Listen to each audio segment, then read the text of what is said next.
Well, as we talked about last week, and maybe you weren't here last week, maybe you missed the message last week, just want to remind us of why we're studying Ecclesiastes. Because if you tell the average person, hey, we're doing a study on Ecclesiastes, they're going to roll their eyes, or they're going to wonder what in the world was the pastor thinking to choose that book. And the reason why we're studying Ecclesiastes is because, number one, I want you to change your thoughts about this book. I want you to start loving the book of Ecclesiastes. I want you to look forward to it. When it's DBR time and you come to the book of Ecclesiastes, I don't want this to be one of those, okay, let's just grin and bear it and get through it. I want you to look forward to this book because of the richness that's contained in this book. Part of that richness is the second goal. I want you to learn to love life under the sun. Solomon talks about life under the sun, and that phrase under the sun is his way of just talking about everyday life. When you wake up in the morning and you get dressed and you go to work and you work during the day and then you come home and you're home with your family and you're home with your wife, and life is the weekend activities. It's taking care of the yard. It's doing the errands that you need to get done. It's completing the honey-do list. That's all life under the sun. And if we understand it the way that Solomon wants us to understand it in this book, we're going to find that we can truly love and enjoy that life that God has provided for us. Third, I want us to learn from death. Our culture wants to soft pedal death and speak euphemistically about death and sidestep the subject. But the reality is, right, that all of us are looking at death as our very real part of our future, unless Christ comes back first, right? There was a sweet old lady in the last church I was at that said, look, I'd rather fly than die. So she was praying for the rapture before her death. But for most of us, unless the Lord does return, we're going to end up dying. And Solomon tackles the issue of death head on. And he talks about how we should live in light of death. And so that's another reason why we're studying the book of Ecclesiastes. And then also to loosen our grip on the things of the world. And we'll do that a little bit more in this opening chapter that we're going to be looking at this morning, the rest of chapter 1 this morning.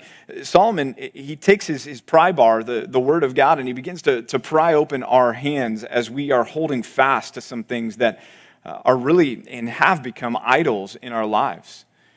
Some things that we look to for ultimate meaning, purpose, joy, satisfaction, hope that aren't God. And Solomon wants us to let those things go.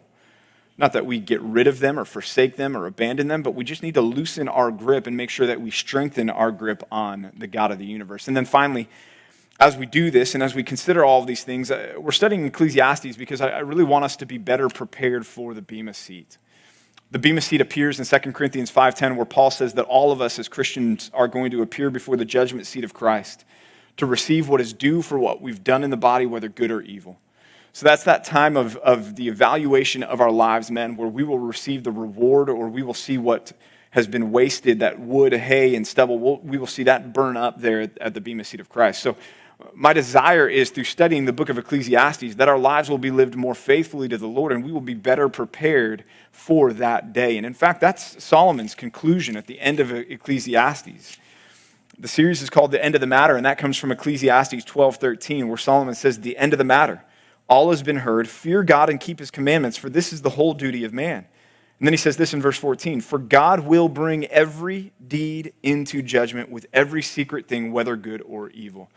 So part of Solomon's intention here is to get us ready for that final evaluation so that we would live lives faithful to God, live lives under the sun in a way that pleases and honors him.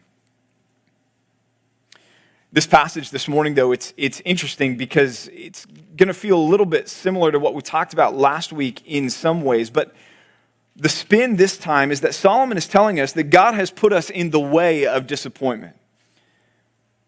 I think about as I get into this, the times that I get on the floor and wrestle with my kids, which is something that I love to do. It's some of my favorite time, and I've got 5 of them, and yet I'm proud to stand up here before you this morning and tell you that they have yet to pin me.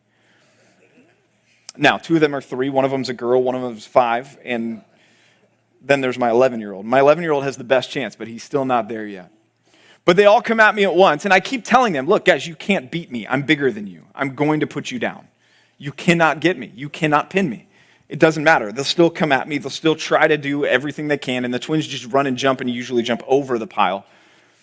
But they're trying to pin me, and yet I know that there's no way they're going to be able to, at least not yet. And there's no way I'm going to let them, because I know the day will come when they can. And so I'm going to get all the glory that I possibly can before then. But they keep coming at me, despite the fact that the reality is there's no way it's going to happen. And I let them keep coming at me because in continuing to come at me, they learn the lesson that what Dad has told them is actually true because they've experienced it now for themselves. Well, the Bible tells us that our ultimate hope and joy and satisfaction and purpose in life needs to be anchored to God. The Bible's made that clear from the outset. And in fact, one of the first commandments is all about that. You shall have no other gods before me. And we read that and we hear God tell us that. But just like the Israelites, we need more than just hearing. We need to experience the flip side of that to understand, oh, okay, God, now I get it. And that's what Solomon is saying that God has done with this world, is he's created this world, he's designed this world to disappoint. He's designed this world to leave us wanting what this world can't provide because he wants us to desire and want him. And so he's told us, look, your affection needs to be for me and me alone. Don't go after the things of the world. The things of the world will not satisfy you. Don't do it. Don't go after them. He's told us those things, but now Solomon's saying he's not only told us those things, but he's designed this world so that we will also experience that. And his design and his goal and his end is that in experiencing that disappointment, we will turn our affections towards him. Ecclesiastes 1, let's pick up in verse 12. Solomon says, I, the preacher, have been king over Israel in Jerusalem. Further evidence that this is Solomon, because he says he has been king over Israel. Notice, not king over Judah, but king over all of Israel. And earlier in Ecclesiastes 1, the words of the preacher, the son of David, the only son of David that was king over all of Israel in Jerusalem was who? Solomon, right? Because after Solomon, you have the divided monarchy that splits. So again, further evidence, this is Solomon. I, the preacher, have been king over Israel in Jerusalem, and I applied my heart to seek and to search out by wisdom all that is done under heaven. It is an unhappy business that God has given to the children of man to be busy with. I've seen everything that is done under the sun, and behold, all is, there's our word from last week, vanity. It's fleeting, striving after the wind. What is crooked cannot be made straight. What is lacking cannot be counted.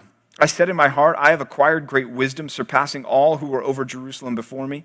And my heart has had great experience of wisdom and knowledge. And I applied my heart to know wisdom and to know madness and folly. I perceive that this also is but a striving after wind. For in much wisdom is much vexation, and he who increases knowledge increases sorrow.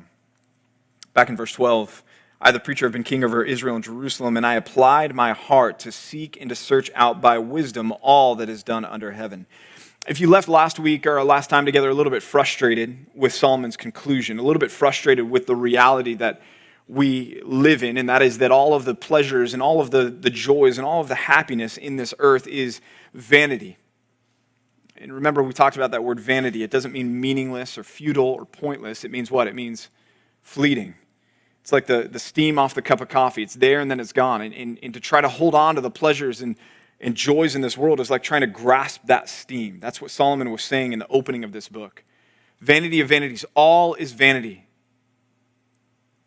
And so if that left you frustrated, you're not alone. Because I believe what we see in the opening of our passage here, as Solomon in verse 13 says, I applied my heart to seek and to search out all by wisdom, all that is done under heaven. I think what we see is Solomon was unhappy with that conclusion as well. His initial read on things saying that everything is fleeting, everything is vanity. You can't find anything that's lasting. If you go back to verse 3, when he says, what does man gain by all the toil at which he toils under the sun? Solomon wants to have an answer to that question. He wants to say, this is the gain that's to be found with all of the toil that we labor with under the sun. It's not all vanity after all. And I think that's what we find here at the opening in chapter 1, verse 12 and 13. He says, I applied my heart. It's the Hebrew word lev there. And it's the seat of the emotion, the intellect, and the will. Solomon's saying, I put everything I have into trying to find some viable answer to that question of chapter 1, verse 3. Is there any gain to be found with all the toil at which one toils under the sun? Is there any lasting substance? Solomon says, look, I'm giving everything that I have. I'm applying my whole heart. And he says to seek and to search out. There's a repetition of that concept of searching there that the writer uses, that Solomon uses. And in Hebrew, it was a way to emphasize his point. And that word seek implies depth. This is a deep study Solomon is commencing. He's looking into this, and he's not just giving it a cursory glance. He's going deep into this quest to try to find, is there some sort of substance? Is there anything lasting that we can look at under the sun and say, this is where my hope, this is where my joy, this is where my satisfaction can be found? But then he says, I also was not just seeking, but searching out. And that searching out is that exploring widely and far. He's not just looking at this from one angle. Another way to consider this is to consider it from multiple points of view. He's like the golfer that's ready to make the putt to win the championship, and that golfer is going to walk around that putt, and he's going to look at that putt from every single angle on the green because he wants to study every contour and every curve and every undulation to make sure that he knows the path that ball is going to travel between his putter and the cup. He's considering it from every angle. Solomon's saying, that's what I've done here with everything under the sun. All that is done under the sun? Everything? Really, Solomon? Seems like a bold claim. And sure, it's hyperbolic to a certain extent, but if there was anyone qualified to search out everything done under the sun, it was this man. In 1 Kings 3:12, we find out that God granted Solomon, as a result of his request, more wisdom than any man who had ever walked the face of the earth. And but for Jesus Christ, I don't know that there's any man that has come since Solomon that had the wisdom that Solomon possessed.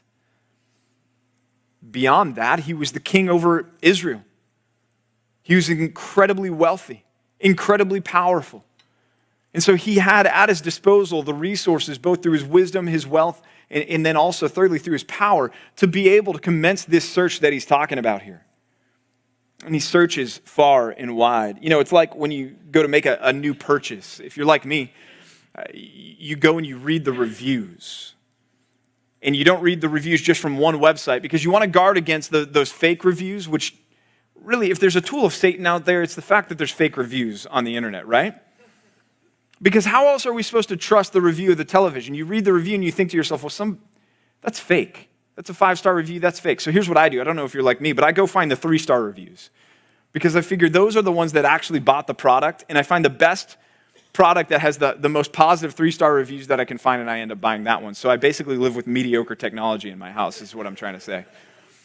No, but if you've ever made that big purchase and it's so weighty to you, you want to know everything that you can know on the front end before you make the purchase. So you are seeking, going in depth on it, and you are going wide. You are searching out. You're considering this thing from every possible angle and from multiple perspectives and voices out there because you want to have the most full-orbed answer to, is this the product that you want to purchase? That's what Solomon's doing with this question, is there gain to be found here on earth?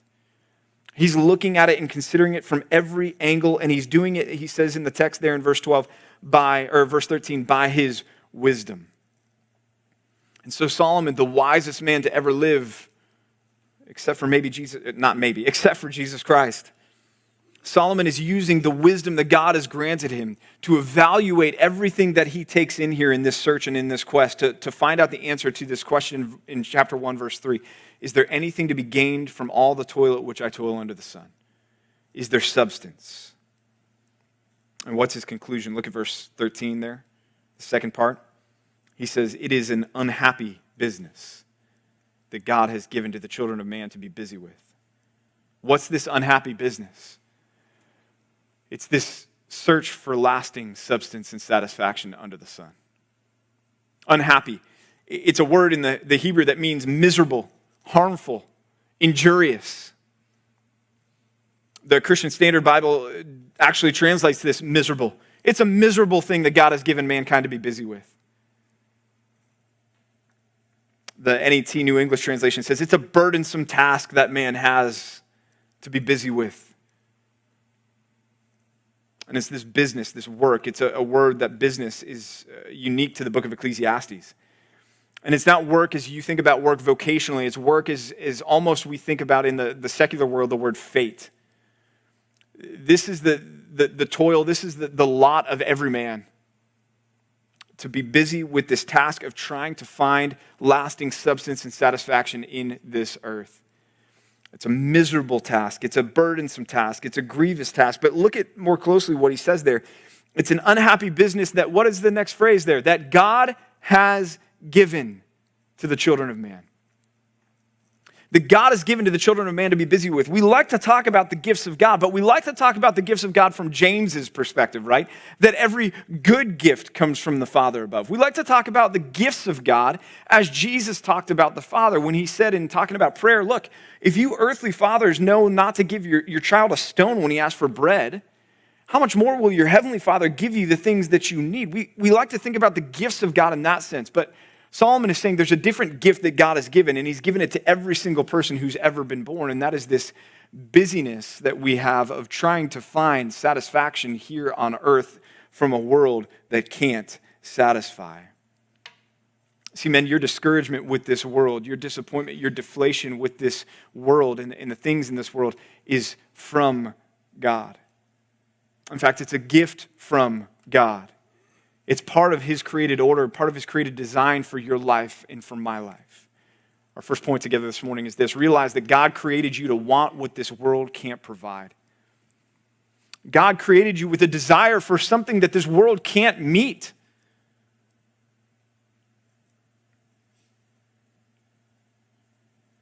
And that's difficult for us to come to terms with. That my disappointment is from God. So whether that's that promotion that you finally got that you were looking forward to and now you have it and now it's 2 months later and you're thinking to yourself, man, this isn't all it's cracked up to be. This isn't as satisfying as I thought it would be. Or maybe it's the new car that now is 3 or 4 months old, and when you get in the new car, you're using every ounce of your olfactory capabilities to try to get one last scent of that new car smell. But you realize that it's quickly wearing off and it smells more like the McDonald's fries that your kids dropped in the back seat. And it's lost its luster and it's not as satisfying anymore. Or it's that new television that you bought that when you first pulled it out of the box and hung it on the wall and turned it on, you said, wow, look at that picture. It's amazingly clear and bright. And then 3 weeks later, you go to Costco and you see the newer model that's out there that's even better, and you go home and it's lost its sheen. It's not as satisfying to you anymore. Man, those feelings of disappointment and deflation, Solomon's saying that's from God. He's designed that for us. Augustine said it this way of the Lord. He said, you, God, have made us for yourself, O Lord. And our heart is restless until it find rest in you. Our heart is restless. We're running from idol to idol, from idol to idol, looking for satisfaction, looking for rest, looking for fulfillment, looking for us to finally be able to sit down and say, okay, now I'm satisfied. Now I'm happy. Now I'm content for the rest of my life. And we all know it to be true, and Solomon knew it to be true, and Augustine knew it to be true, because he says this, look, the heart is restless until it finds rest in God. And men, that's why this is not a depressing book, because what Solomon's doing here is he's confronting us, yes, and he's knocking us down, yes, and he's cutting our legs out from under us. And in some ways it's painful, but at the same time he's doing it so that we can ultimately find the satisfaction, rest, hope, and joy that we're longing for. Where? In God. I mean, just look what he's done, what God has done over the last year with us. In our desires as men, we want to have security in our life. We want to have some sort of confidence about what our future holds in our life.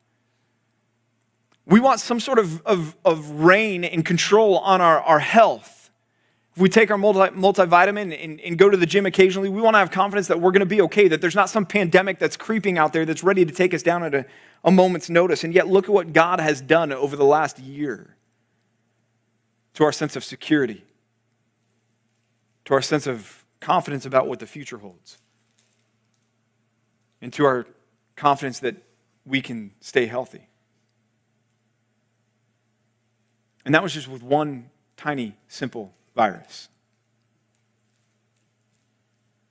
Tiny, simple in God's eyes.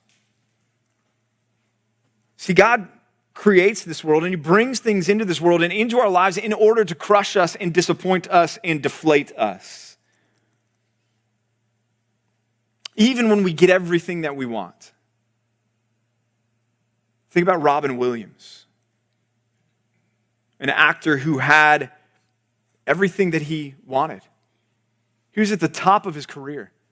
His profession was to make people laugh, and he was good at it. Money was not an issue. Possessions were not an issue. He was married. He had kids. He had a family. None of that was an issue. He had what he needed and everything that he needed, and yet he was not satisfied. And his lack of satisfaction and the restlessness that he had, because ultimately he could not find rest with God, drove him to take his life.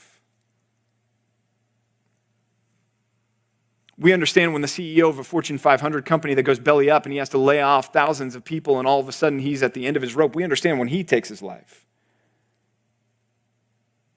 But when a guy like Robin Williams ends his life, what despair, what dissatisfaction, what emptiness, what disappointment must there have been from a man who had reached the pinnacle, reached the top and found out this is all there is. And Solomon's saying that's from God. You can have it all, own it all, read it all, believe it all, but in the end it's not going to give you the satisfaction that you're looking for. Solomon realized that, and that's why he said this in verse 14. He echoes his opening indictment from verse 2. He says in verse 14, I have seen everything that is done under the sun. He said, look, I set out to explore it all. I've seen it all. And behold, all is fleeting. Everything is vanity. Every joy, every promise, every accomplishment, every relationship. Solomon pushes back from the table and says, look, man, I've had it all. I've had the wealth. I've had the women. I've had the sex. I've had the possessions. I've had the power. I've had the might. I've had the prestige. And in the end, it's just fleeting. It's vanity and a chasing after wind. Again, what's different between this week and last week? This idea that this is from God. And maybe you're waiting for the corner to turn in the text. Okay, but let's get to Solomon's, but. Let's get to the place where he says, except for this over here, this is not vanity. And I'm sorry to disappoint, but verse 15, if that's where you're at, you're waiting for that, verse 15 is not that for you. Because Solomon says, what is crooked cannot be made straight. And what is lacking cannot be counted.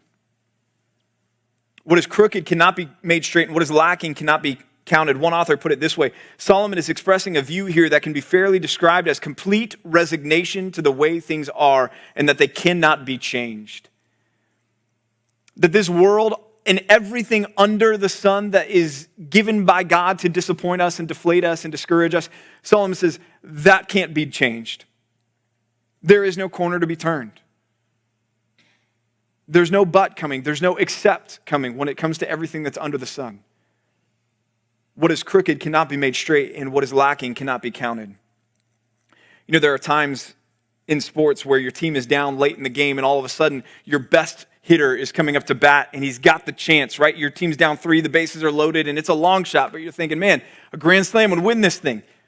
And in the sports world, every once in a while, it happens. And it's one of the most awesome feelings. And it's why we stay watching the game until the bitter end, because we've seen the comeback, right? Well, this is as though our best player is coming up to bat, shrugging his shoulders, looking up into the stands, saying, I can't do it. Solomon was our best shot. Solomon's our ace in the hole. Solomon's our best player to use wisdom and power and wealth and might to try to find some source of lasting satisfaction under the sun. And Solomon's basically looking up at us after he swings 3 times, misses 3 times, and ends up going back to the bench saying, guys, I struck out on this quest. The game's over. If you're looking for lasting meaning, satisfaction under the sun, the game is over. If you're looking for some invention, some new release, some technology, some philosophy, some perspective to be released that's going to somehow undo this sense of vanity, if that's what you're looking for, you're going to continue to live your life disappointed. Because it can't be done. Our second point this morning is this: abandon confidence in the false messiah of human ingenuity. Abandon confidence in that false messiah of human ingenuity, that false messiah that says, you know what? We can make straight what's crooked. We can provide what you don't have. We'll get there. Just have hope. Just hope in the human spirit, the human mind, human ingenuity. We'll get it done. And Solomon's saying, no, you won't. No, you won't. I've been there. I've tried it. You can't do it.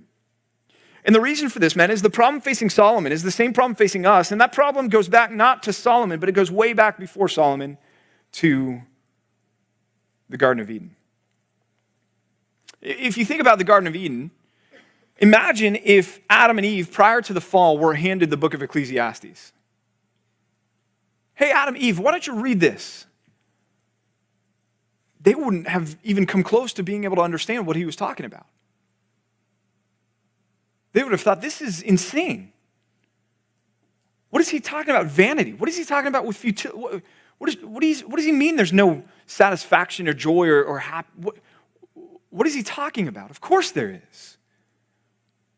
Because what? Prior to the fall, they didn't know disappointment. They didn't know unmet longings and desires.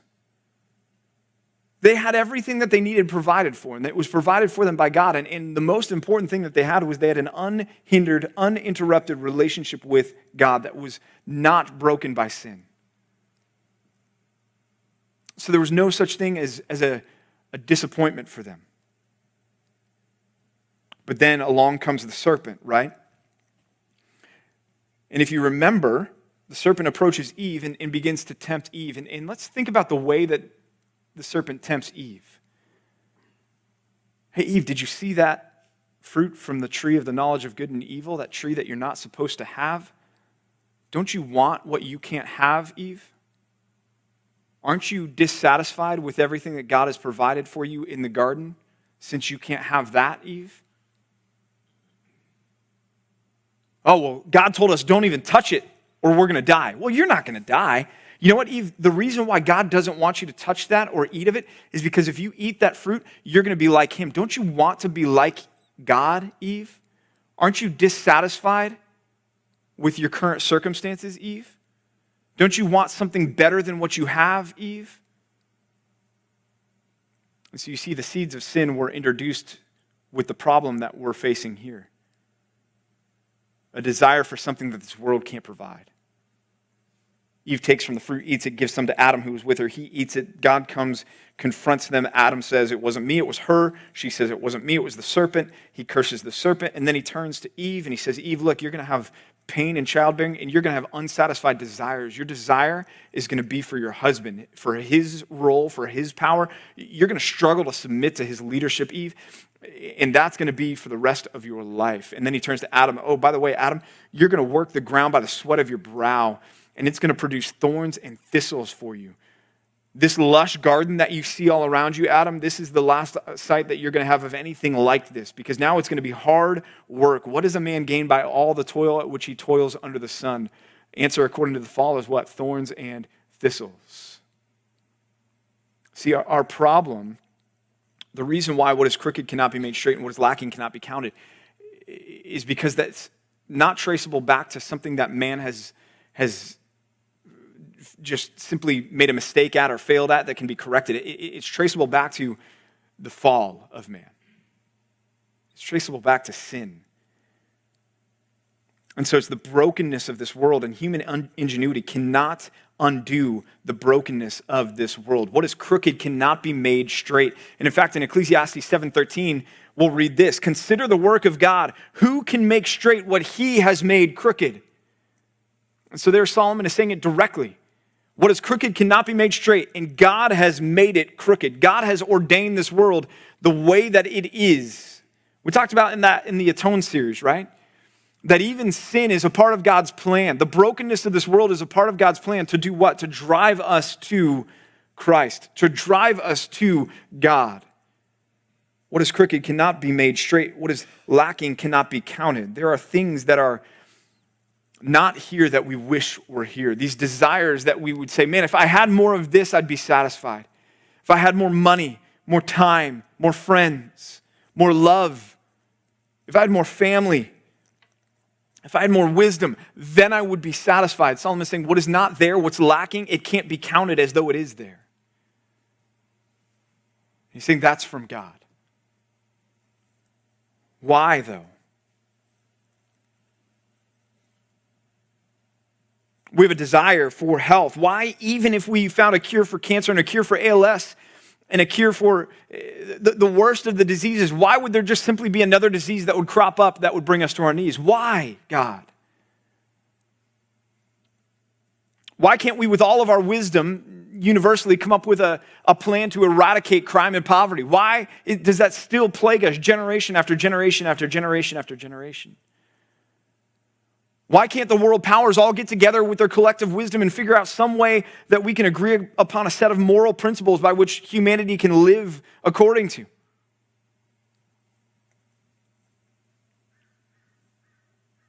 Why is there still the barren woman who goes home after church on Sunday and weeps to herself because of all the families that she saw and she wishes that could be her? Why does the man at the top of the corporate ladder take his life after realizing that he's reached everything that he ever wanted and yet he's not still satisfied? Why, God? We have to go back to verse 13 for the answer. It is an unhappy business that God has given to the children of man to be busy with. Why? Because he wants it to drive us to him. Not to ourselves, not to our own wisdom, not to human ingenuity. No, he wants it to drive us to him. He wants us to go from our dissatisfaction with what's under the sun to satisfaction and confidence and joy to the one that is over the sun. And Solomon's trying to help us understand that here. And if we're waiting for our soul to find rest in this world, we're going to be waiting until it's too late. What is crooked cannot be made straight. What is lacking cannot be counted. Verse 16, I said in my heart then, I have acquired great wisdom and surpassing all who were over Jerusalem before me. And my heart has had great experience of wisdom and knowledge. And I applied my heart to know wisdom and to know madness and folly. I perceive, though, that this is also but a striving after wind. For in much wisdom is much vexation, and he who increases knowledge increases sorrow. Again, it's been by wisdom that Solomon has been investigating all of these things in this chapter, and it's by wisdom that he returns, or it's to wisdom that he returns here at the last few verses of chapter 1. And he's boasting in his wisdom, not in a sinful way, but he's just trying to say, look, again, I'm uniquely qualified, says Solomon, to be able to launch this investigation. It's been by my wisdom, which, by the way, is pretty great. I've acquired great wisdom, surpassing all who were over Jerusalem before me. And my heart has had great experience of wisdom and knowledge. So Solomon's saying, look, it's not wisdom that's failed me on this. I've got the skins on the wall. I can point you to the degrees that I've got. I've been to Jerusalem University. I've passed the classes. I've submitted the papers. I'm qualified to make this study, is what he's telling us here. He's saying, don't look for somebody else that's going to come behind me and give you a new angle, a new perspective based on human wisdom, again, or ingenuity that's going to be able to say, look, no, he missed this point, and actually here's where the satisfaction is. Solomon's saying, no, I've got the wisdom. I've done that.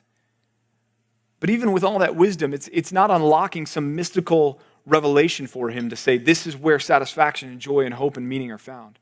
All of that wisdom that he had couldn't answer the question of 1:3. Where he says, what does a man gain by all the toil at which he toils under the sun? All of the wisdom of Solomon couldn't overcome the indictment that vanity of vanity, all is vanities. It couldn't do it. But what Solomon is doing for us in recording his thoughts here in chapter 1, and as we'll see also in chapter 2, Solomon is helping us. He's giving us a leg up because Solomon's saying, look, I've done this heavy lifting for you. I've experienced as he says here, vexation, which is a word that means anger, frustration, angst. I've experienced the anger and the sorrow by being disappointed time and time and time again, looking for satisfaction and joy everywhere under the sun. He says, look, I've done this all. Will you just ride my coattails on this one and just take my word for it? Will you just trust me? Our final point this morning is this. Learn from Solomon's exhaustive exploration. Learn from Solomon's exhaustive exploration. Sometimes when somebody gives us their view on something, maybe the new burger restaurant that just opened up in town, and they say, hey, I went there, it's not all it's cracked up to be. I had this burger, it wasn't that great. We think to ourselves, okay, but I'll be the judge of that. I want to go experience it. Maybe you had a bad waitress, maybe you had a bad waiter, maybe you had a bad burger, maybe you just don't know what good food is. I'll go check this one out for myself. That's fine when it comes to burgers. Let's not do that with God's word. I mean, here we have King Solomon, the wisest man from a human point of view that's ever walked the earth. And he's telling us, look, I've been there and I've done that. I've checked this out. By the way, I've got great wisdom. I'm surpassing all who was in Jerusalem before me. And look, this wisdom was good, and I experienced it. And it was good to my heart even as I explored the gamut from wisdom to folly. He said, I've looked at everything. And in the end, guys, let me tell you what it led me to. It led me to vexation, and it led me to sorrow. And so he's pleading with us in some way, saying, hey, look, just take my word for it. But man, this isn't like going to the local Christian bookstore and picking a book off the shelf that says, live your best life now. This isn't a book that you're picking up from the local Christian bookstore that says, hey, look, I've considered all the different world philosophies out there, and just take my word for it that Christianity is good, and just go about your life. No, these are the words of King Solomon, but these are the words of King Solomon written under the inspiration of who? God. Solomon's got the quill in hand, but God has got the message. And God is telling us, look, you want to search for meaning and lasting significance and substance on this earth? You want to find something that's going to make you finally and ultimately joyful and happy, that's not going to disappoint you, not going to wear off, not going to lose the new car smell? You want something like that in this earth? God is telling us that you searching for that is just going to leave you vexed and sorrowful. It's going to make you angry, it's going to make you frustrated, it's going to make you disappointed, and it's going to grieve you. It's going to leave you depressed. God is telling us this through Solomon's experience. So men, let's learn from Solomon's exploration. And let's rejoice that we don't have to experience what Solomon experienced here. If we will understand the message that he is delivering, we don't have to go through the vexation and the sorrow. If we will understand what Solomon is telling us, and what he's telling us is that God has designed this world to disappoint us. God has designed this world so that experientially we will be able to verify by our experience what he has already told us in his word, and that is that idols can't do anything for you. God has designed this world that way in order to drive us to him. God has created a world in which our souls will truly be restless so that they will ultimately find rest in him. He's created a world that will make us keenly feel like we are truly aliens and strangers on this earth. And there's one of two responses that we can have to that, man. The first response says, I don't like that, and so I'm going to fill my life with the pursuit of as much joy as I possibly can to dull the sense that I feel that I'm not really satisfied. And how many do we know that are living that life right now? Chasing one promotion after another, one possession after another, one drug or drink after another. Knowing that it's never going to be what satisfies, right? I mean, man, think about the culture of alcohol and drugs right then and there. Those two things are built upon the reality that Solomon is talking about here, that it doesn't last. The buzz wears off and you feel miserable. The high goes away and you need another fix.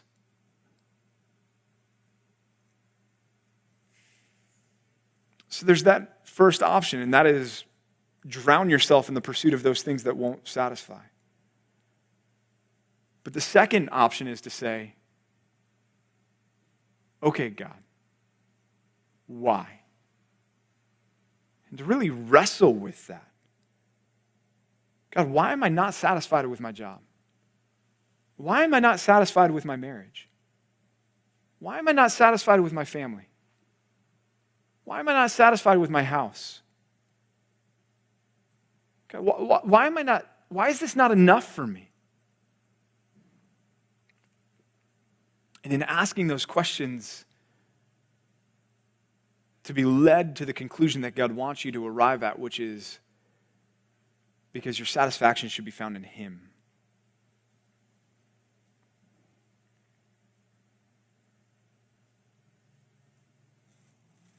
John says, do not love the things of the world. For the things of the world, the lust of the eyes, the lust of the flesh, and the pride of life, they're not from God, but they're from the world. And he says this, he says, the world is passing away. The world is fleeting, along with all of its desires. But the one who endures forever, what? Does the will of God. Sounds a lot like Solomon, doesn't it? The end of the matter, all has been heard. Fear God and keep His commandments, for this is the whole duty of man. See, man, that's why this world is the way it is. It's designed to disappoint because God wants our satisfaction not to be here, but with Him. He wants to be the hero of the story. So every hero we look to on this earth is going to fail us until we find that He is that hero. Let's pray. God, we are grateful for the grace that you have provided and the mercy that you have provided in a world that fails to satisfy us. God, I pray that our affections would truly be for you and that we would anchor them to you, that we would find satisfaction in you, that as Augustine said, Lord, that our soul might find rest, not in this world because it can't provide it here, but in you. God, I pray that you'd be pleased with the rest of our day, that we would be found faithful and